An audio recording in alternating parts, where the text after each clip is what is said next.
नमस्कार। जय जगन्नाथ। ओडिशावासी को जय जगन्नाथ प्रणाम। आज दीर्घ वर्ष पर सारा ओडिशा गोटे नूतन सूर्योदय देखला। ओडिशा रे कौन परिवर्तन हम कौन न हम सेटा जना ना, किंतु राजनैतिक समीकरण रे सरकार रे परिवर्तन आसी। ओडिशार जनतांकर युव समाजर भाग्य एवं भविष्य किसी परिवर्तन आसू तार आशा रही। दीर्घ वर्षर लोकंर मनरे थिबा कष्ट दुख असंतुष्टर कारण पाई आज परिवर्तन होईची। ता सहित मध्य गोटे कथा मानिबा को पड़िबो, नवीन बाबू प्रति आज निश्चय समस्त हृदय कांदुथिबो, आखि छल छल हो जाउथिबो। मु से दलर केबे समर्थक नथिली कि आज भी नाही। लागे बेले बेले किछि जिनिस बा किछि संपर्क पाखरु छाड़ी गला परे बा भांगी गला परे तार अहमियत जना पड़े। पिला दिनु आमे जेबेटू बही पढ़ीचु, जेबेटू पेपर पढ़ीचु, जेबेटू रास्ता घाट बाट जहाँ भी देखीचु, गोटे जिनिस अभ्यास परिणत होता नवीन बाबू आम जीवन शैली गोटे अविच्छेद्य अंग। किंतु प्रत्येक मनुष्य निजर अजाणत भी हृदय भितर गोटे स्वतंत्र स्थान तैयारी हो जाए, जहाँपाई अजाणत भी बेले बेले आखिरु अश्रु झरी पड़े। आम मैंने बहुत सबल, किंतु मोर मध्य स्वतःप्रवृत्त भाव नवीन बाबू देखला परे किछि समय पाई आखिरु अश्रु झरी पड़ता एवं कथा कहबार जो साहस जो आग्रह से किछि समय पाई फुल स्टॉप लगी जाइथिला। जहाँ भी हो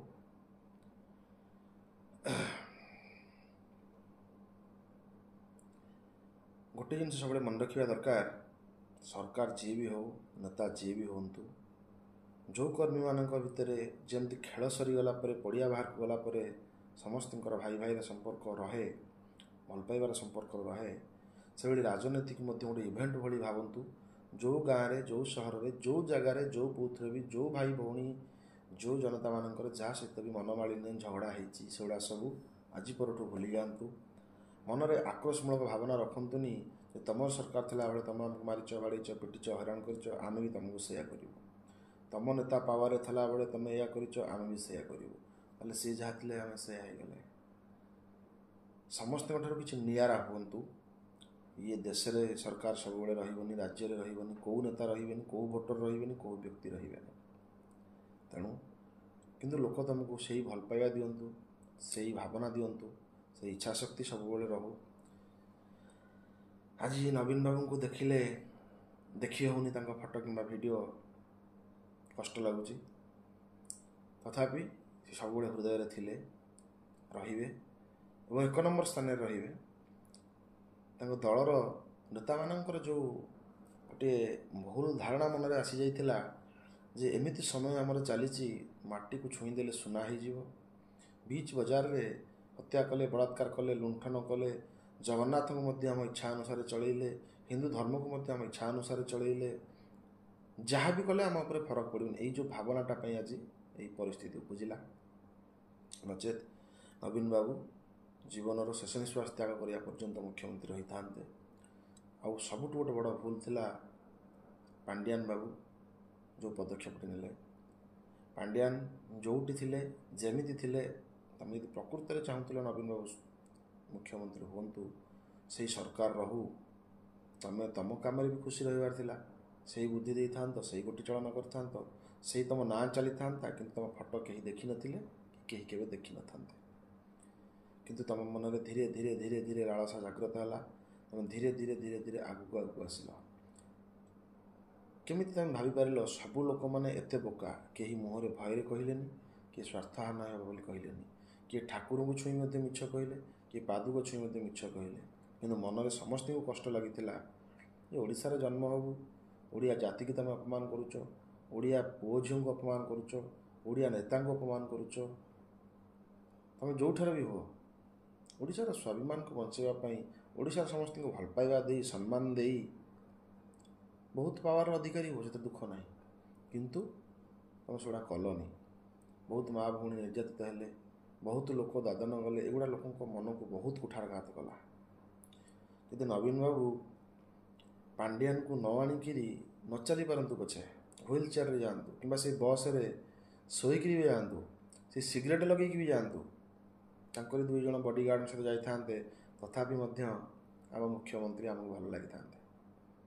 मुझे केवे समर्थन करनी दल को करनी, कि मुख्यमंत्री कई समर्थन करते आम मुख्यमंत्री आमपाई सुनामुंडा थिले, किंतु मुख्यमंत्री बयस बढ़ी बढ़ी जावाई, शरीर बल कमी कमी जावाई, धीरे धीरे बसीभूत करी फोटो को यूज करी, ना को यूज करी, लेखा को यूज करी, जबरदस्ती कहई, जबरदस्ती लेखाई, जबरदस्ती प्रचार नहीं, से केबे कौन दल विरुद्ध कही नथिले, कौ नेता विरुद्ध कही नथिले, ये जबरदस्ती कहले, से केबे एते क्रिकेट माइंडेड नथिले, ये करैले, से बहुत उन्नतिमूलक पदक्षेप भी नहीं, किंतु अवनतिमूलक पदक्षेप यही सब को चक्रांतकारी गोष्ठी मैंने नेले, जार परिणति भयावह है, जहाँ सब एग्जिट पोल और प्रत्येक राजनीतिक समीक्षक ओडिशार जनता भावनार बाहर को पड़ेगा रिजल्ट पूरा आशातीत कल्पनातीत। तेणु अनुरोध सोशल मीडिया हो, पेपर रे हो, मीडिया रे हो, कहीं दल को जी जहाँ कहते कहतु, नेता को जी जहाँ शोधुंट शोधु, शोधुंट कौन खोजिकी पिटंतु से मैटर नहीं, कारण से अत्याचार कर नवीन बाबू को अपशब्द व्यवहार करतुनि, हृदय को कष्ट हो। तेणु आपण मैंने गोटे जिनस मन रखु, से गुरुतुल्य लोक थे, बरपुत्र पुओ एवं सारा जीवन लोक हृदय रे तांकर शेष समय शेष कृतज्ञता ओडिशावासी तरफ शेयर हो, तांकर किछि नाही दुनिया रे, से भल पाइबा तक से आमको देइछंती, तांकर सुस्थ सबल समय रे आमे मध्य तांको दबा शेष समय ओडिशा सरकार बदलू, उन्नतिमूलक पदक्षेप ग्रहण करा जाऊ, इतिहास बदलू, ये राजनेता माने कहीं व्यभिचारी न हूँ। बहुत राजनेता से दलू एपटू आछंती, ए दलू सेपटू आछंती, कहीं नेता खराब नुहंती, कहीं दल खराब नुहंती। गोटे जिनस सब मन रखा दरकार, खराब कार्य को विरोध करने दरकार, खराब लोक को विरोध करने दरकार, खराब काम न करने दरकार, भल काम प्रति सपोर्ट सहानुभूति समर्थन रहा दरकार, ताले देश बदल, राज्य बदल, सब यही मानसिकता रहू।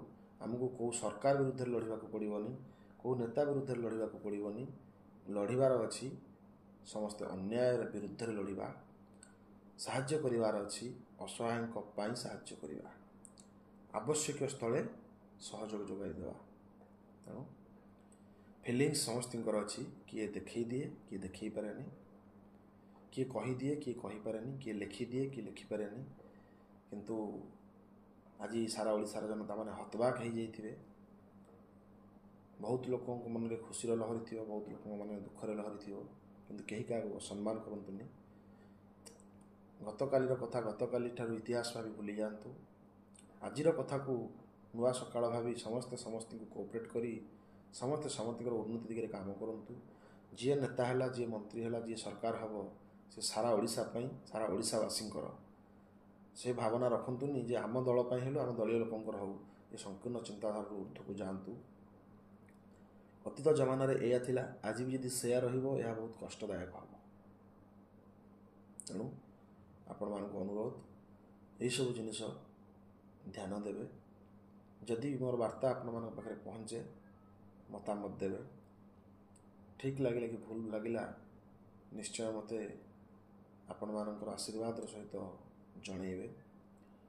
बहुत खुशी मध्य आज भारत रे भी परिवर्तन हम, एवं भारत रे जी परिवर्तन करुछंती से पुणी पावर को आसिले ଏବଂ ଓଡ଼ିଶାରେ ମଧ୍ୟ ଯେଉଁ ସ୍ୱପ୍ନ ଦେଖାଇଛନ୍ତି ଓଡ଼ିଶାବାସୀଙ୍କୁ, ଯେଉଁ ଭାବନାର ସହିତ ଲୋକମାନେ ବିଶ୍ୱାସ କରିଛନ୍ତି, ସେ ଭାବନା ନ ଭାଙ୍ଗୁ। ଯାହା ଯାହା ପ୍ରତିଶ୍ରୁତି ଦେଇଛନ୍ତି ସେ ପ୍ରତିଶ୍ରୁତି ରହୁ। ଓଡ଼ିଶାରେ ଗୋଟିଏ ବିରାଟ ବିଜୟ ଘଟିଛି ରାଜନୈତିକ ତୁଳନାରେ, ଭୋଟ ତୁଳନାରେ, ଏବଂ ଓଡ଼ିଶା ଜନସାଧାରଣଙ୍କର ହୃଦୟରେ ମଧ୍ୟ ବିରାଟ ବିଜୟରେ ନବୀନ ବାବୁ ଥିଲେ, ଆଜି ଅଛନ୍ତି ଏବଂ ତାଙ୍କ ରେକର୍ଡ଼ କେହି କାଟିପାରିବେ ନାହିଁ। ଏହା ମୋର ଆଶା। ତାଙ୍କୁ ଯେଉଁ ସମ୍ମାନ ମିଳୁଥିଲା ସେହି ସମ୍ମାନ ମିଳୁ, ସମସ୍ତଙ୍କ ଦ୍ୱାରା ମିଳୁ। ଅନୁରୋଧ, କେହି ଜଣେ ହେଲେ କର୍ମୀ ତାଙ୍କୁ ଅସମ୍ମାନିତ କରନ୍ତୁନି। ସମସ୍ତେ ନିଜ ଅଞ୍ଚଳକୁ, ନିଜ ଜିଲ୍ଲାକୁ, ନିଜ ରାଜ୍ୟକୁ ଉନ୍ନତିରେ ଅଗ୍ରସର କରିବା ପାଇଁ ଆଗେଇ ନିଅନ୍ତୁ। କିଭଳି ଯାହା ଯାହା ସ୍ୱପ୍ନ ଥିଲା ଆମେ ସମସ୍ତେ ଭାବୁଥିଲେ କେବଳ ହୋଇପାରୁନି, ଏ ସରକାର ପାଇଁ, ଏ ବ୍ୟଭିଚାର ପ୍ରଶାସନ ପାଇଁ, ଏ ରାଜନେତାଙ୍କ ପାଇଁ ଆଜି ସବୁ ବଦଳିଛି। ଏ ଯେଉଁ ପଦାଧିକାରୀମାନେ, ପୋଲିସ ଅଧିକାରୀମାନେ ହୁଅନ୍ତୁ ବା ପ୍ରଶାସନିକ ଅଧିକାରୀମାନେ ହୁଅନ୍ତୁ, ଏ ବ୍ୟୁରୋକ୍ରାଟ ଶାସନ ଦୀର୍ଘ ଦିନ ଧରି ସେମାନେ ଗୋଟେ ଜାଗାରେ ରହିଯାଇଥିଲେ ଏବଂ ସେମାନେ ଭାବି ନେଇଥିଲେ ଯେ ଆମର ଚାକିରି ଯେମିତି ସରିଲା ପର୍ଯ୍ୟନ୍ତ ସେମିତି ଦଳର ସରକାର ସେମାନେ ବଞ୍ଚିଥିଲା ପର୍ଯ୍ୟନ୍ତ। ତେଣୁ ସେମାନଙ୍କ ମନରେ ମଧ୍ୟ ଗର୍ବ ଅହଙ୍କାର ବଢ଼ି ଚାଲିଥିଲା, ଅନ୍ୟାୟ ଅତ୍ୟାଚାର ବଢ଼ି ଚାଲିଥିଲା। ଏଗୁଡ଼ାକର ପରିବର୍ତ୍ତନ ହେବ ବୋଲି ଆଶା ଓ ବିଶ୍ୱାସ ହେବା ମଧ୍ୟ ଜରୁରୀ। ଏବଂ ଓଡ଼ିଶାର ସଠିକ୍ ଲୋକଙ୍କୁ ମୁଖ୍ୟମନ୍ତ୍ରୀ ରୂପେ ପ୍ରଧାନମନ୍ତ୍ରୀ ଛାଡ଼ନ୍ତୁ, ଅବସ୍ଥାପିତ କରନ୍ତୁ, ଆମେ ଖୁସି ହେବୁ। ଏବଂ ଅତୀତରେ କିଏ କ'ଣ କରିଥିଲା ଆମେ ମଧ୍ୟ ସେୟା କରିବୁ। ଆମର ଅଳ୍ପ ବିଧାୟକ ଥିଲାବେଳେ ତୁମ ସରକାର ଥିଲା, ତୁମେ ଆମ କାମ କରିଦେଉନଥିଲ, ଏକ ଘରିକିଆ କରି ରଖେଇଥିଲ, ଆମକୁ ପାୱାରଲେସ୍ କରାଇ ଦେଇଥିଲ, ଆମର କିଛି ଭ୍ୟାଲୁ ନଥିଲା। ଆଜି ତୁମର ଅଳ୍ପ ହୋଇଗଲା, ଆମର ସରକାର ହୋଇଗଲା, ତୁମର ଯଦି ବି କେଉଁଠି ବିଧାୟକ ଜିତିଛନ୍ତି ଆମେ ସେଇ ଅବସ୍ଥା କରାଇଦେବୁ। ଦୟାକରି ଏ ଭାବନା କେହି ନ ରଖିଲେ ଭଲ ହୁଅନ୍ତା। ଓଡ଼ିଶାର ଯୁବକ ଯୁବତୀମାନଙ୍କ ପାଇଁ, ରୋଜଗାର ପାଇଁ, ଶିକ୍ଷା ପାଇଁ, ସ୍ୱାସ୍ଥ୍ୟ ପାଇଁ, ପାନୀୟ ପାଇଁ, ଗମନାଗମନ ପାଇଁ ଏଗୁଡ଼ାକ ଉପରେ ମୁଖ୍ୟତଃ ଫୋକସ୍ କରନ୍ତୁ। ଭାରତର ବଡ଼ ବଡ଼ ନେତାମାନେ ଯେଉଁ ସ୍ପିଡ଼ରେ କହିଛନ୍ତି ଓଡ଼ିଶାକୁ 1 ନମ୍ବର ସ୍ଥାନରେ ପହଞ୍ଚିବୁ, ଆମର 1 ନମ୍ବର ସ୍ଥାନରେ ଆଜ୍ଞା ପହଞ୍ଚିବା ଆବଶ୍ୟକ ନାହିଁ। ଗୋଟେ ସମୃଦ୍ଧ ରାଜ୍ୟ, ଗୋଟେ ସବୁ ମିଳିପାରୁଥିବା ରାଜ୍ୟ, ଗୋଟେ ସମସ୍ତେ ସାଟିସ୍ଫାଏଡ଼୍ ହୋଇପାରୁଥିବା ରାଜ୍ୟ ସେତିକି ତିଆରି କରିଦିଅନ୍ତୁ। ଶାନ୍ତିର ରାଜ୍ୟଟିଏ ତିଆରି କରିଦିଅନ୍ତୁ। ଏ ଅଶାନ୍ତ ଅପରାଧୀମାନଙ୍କୁ ଉତ୍ତରପ୍ରଦେଶର ଶାସନ ପରି ଶାସିତ କରନ୍ତୁ, ସେଥିରେ ଆମେ ଖୁସି ହେବୁ। 1 ନମ୍ବର 2 ନମ୍ବର ସେ ସଂଖ୍ୟା ସେଥିରେ ଆମର ଜାଏଜ ନାହିଁ। ଆରଥରକ ହୁଏତ ପ୍ରଧାନମନ୍ତ୍ରୀ ବି ନଥିବେ, ତେଣୁକରି ଯିଏ ବି ରୁହନ୍ତୁ, ଯିଏ ବି ନ ରୁହନ୍ତୁ, ସମସ୍ତେ ସମସ୍ତଙ୍କୁ ସମ୍ମାନ ଦିଅନ୍ତୁ। ଏଭଳି ଶବ୍ଦ ଏବେ ଦେଖିଛି ଏହି ନିର୍ବାଚନରେ, ଏହି ନିର୍ବାଚନ ପ୍ରତ୍ୟେକ ନିର୍ବାଚନରେ ଲୋକମାନେ ବହୁତ ହୃଦୟକୁ ନେଇଯାଆନ୍ତି ସେ ଲଢ଼େଇଟାକୁ, ସେଇଟା ତାଙ୍କର ଭୁଲ ନୁହେଁ, କିନ୍ତୁ ଏତେ ଆଗ୍ରେସିଭ୍ ହେଇଯାଆନ୍ତି ଯେଉଁ ଶବ୍ଦ ଗୁଡ଼ିକ ପାଟିରୁ ବାହାର କରିଦିଅନ୍ତି ତାହା ଆଉ କେବେ ଫେରେଇ ନେବା ସମ୍ଭବ ନୁହେଁ। ବିରୋଧ ହଉ, ଖେଳରେ ଯେମିତି ଖେଳାଳି ମନୋଭାବ ରଖି ହେଉଛି, ରାଜନୀତିରେ ସେଭଳି ରାଜନୈତିକ ଚିନ୍ତାଧାରାର ଭାବନାକୁ ନେଇକି ବିରୋଧ ହଉ। କିନ୍ତୁ ଏଭଳି ଅପଶବ୍ଦ ବ୍ୟବହାର ହେଉଛି ଯେଉଁଟାକି ହୃଦୟରୁ ମଲା ଯାଏ ଲୋକ ଭୁଲି ପାରିବେନି। ଏଇଭଳି ହଣା କଟା ପିଟା ମରା ପୋଡ଼ା ଜଳା ହେଉଛି ଯେଉଁଟାକି ଲୋକ 7 ପୁରୁଷ ପର୍ଯ୍ୟନ୍ତ ଭୁଲି ପାରିବେନି। ସେଭଳି ଭାବନାରୁ ଆମେ ଦୂରେଇବା, ଏତିକି କହିବି। ଏବଂ ପରିବର୍ତ୍ତନ ହେଉ, ବହୁତ କିଛି ବଦଳୁ। ଆଉ ଓଡ଼ିଶାର ବରପୁତ୍ର ନବୀନ ବାବୁଙ୍କ ପାଇଁ ଶେଷ ସମ୍ମାନ ଓଡ଼ିଶାବାସୀ ଜ୍ଞାପନ କରନ୍ତୁ। ତାଙ୍କ ହୃଦୟକୁ କଷ୍ଟ ହେଲେ ଭଳି କେହି ମତାମତ ଦିଅନ୍ତୁନି, ଅପଶବ୍ଦ ବ୍ୟବହାର କରନ୍ତୁନି, ଏତିକି ଆପଣମାନଙ୍କୁ ଅନୁରୋଧ କରିବି। ଯିଏ ଯେଉଁ ଦଳର ବି ହେଉ ସେ ଦଳକୁ ବିରୋଧ କରନ୍ତୁ, ସେ ନେତା ଯଦି ବ୍ୟଭିଚାରୀ ସେ ନେତାକୁ ବିରୋଧ କରନ୍ତୁ, କିନ୍ତୁ ନବୀନ ବାବୁ କେବେ ବ୍ୟଭିଚାରୀ, ଅତ୍ୟାଚାରୀ, ଅନାର୍ଯ୍ୟ, ଅଭଦ୍ର ଏଭଳି କାର୍ଯ୍ୟ କରିନାହାନ୍ତି। ସେ ସବୁବେଳେ ସମ୍ମାନସ୍ପଦ ଥିଲେ, ଅଛନ୍ତି, ରହିବେ। ତେଣୁ ତାଙ୍କ ପ୍ରତି ଆପଣମାନଙ୍କର ସ୍ନେହ ସୁଧା ରହୁ, ନହେଲେ ବହୁତ କଷ୍ଟଦାୟକ ହେବ, ହୃଦୟକୁ ବହୁତ କଷ୍ଟ ହେବ। ଆଉ ମୁଁ କିଛି କହିପାରୁନାହିଁ। ଜୟ ଜଗନ୍ନାଥ। ନବୀନ ବାବୁ ସୁସ୍ଥ ରୁହନ୍ତୁ, ଆପଣମାନଙ୍କର ଆଶୀର୍ବାଦ ରହୁ।